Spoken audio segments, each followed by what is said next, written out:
Bakit kanila pinag-uusapan? Minsan napapaisip ka rin, no? May nagawa ba ako? May mali ba akong nagawa sa kanila? Pero ang totoo, hindi palaging ikaw ang may problema. Minsan napapansin ka nila kasi may nagawa ka. May nagawa kang maganda na ayaw nila. At may lakas ka na wala sila.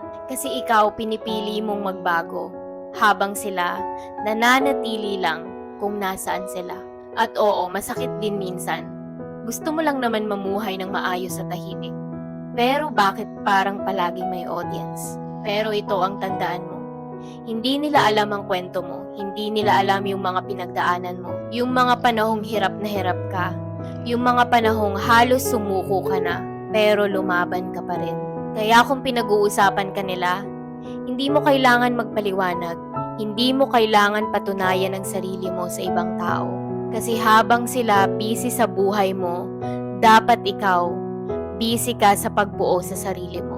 Let them talk. Hayaan mo sila kung ano ang gusto nilang sabihin. Hindi ka mababawasan ng mga opinyon nila at hindi ka mababago ng mga ingay nila.